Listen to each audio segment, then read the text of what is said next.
Alrighty, here the management has asked how metered billing is calculated for the enterprise. If you want the PDF version of this course, please enroll in Diamond membership or above by clicking the join button now. Once enrolled, please connect and inbox me on LinkedIn @ CloudGuruAmit or Instagram @AmitPhysique. I'll be glad to help you out with the PDF version of this course and hands-on files if available for this course. We need to determine the billing charges here. Option A says billing is calculated based on overall number of registered users across the enterprise. Counting every registered users, including dormant ones, inflates cost and doesn't match GitHub's billing model. Incorrect. Option B says billing is based on organization owners and members inside GitHub. Restricting billing to owners and members ignores other active contributors, which misinterprets enterprise usage. Wrong answer. Option C says billing is based on enterprise users who are not dormant. Billing is measured on active enterprise users who are not dormant. This ensures charges reflect actual usage, making cost management accurate and fair. Let's keep it. Option D, Azure AD accounts alone do not determine billing. Many created accounts may never use GitHub, leading to inaccurate cost calculation. Incorrect. Option C is the right answer.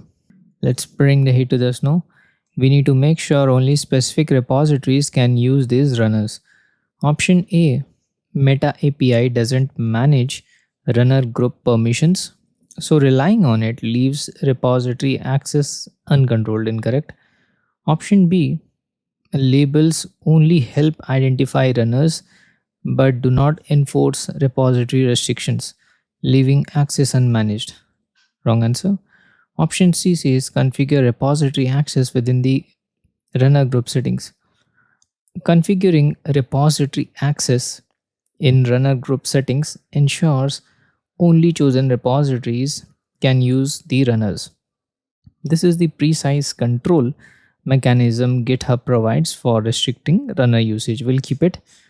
Option D, action policies control workflow permissions but do not restrict runner group access. So repositories outside the intended scope could still use the runners. We'll delete it. Option C is the right answer. Okay. Here the company want GitHub to automatically notify a third-party service whenever a new repository is created. Option A says install a GitHub app from the marketplace to handle repository events. A GitHub app from marketplace integrates seamlessly and can automatically respond to repository events without custom coding. Let's keep it.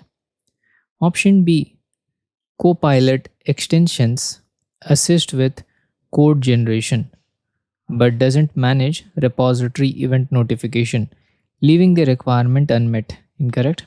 Option C, GitHub models are used for AI powered tasks, not repository event handling, so they cannot fulfill the notification need. Wrong answer. Option D, GitHub actions automate workflows but require custom configuration or scripts, which contradicts the requirement to avoid writing custom code. Incorrect. Option A is the right choice. So please don't go away. Let's meet in next part of the series. If you want the PDF version of this course, please enroll in Diamond membership or above by clicking the join button now.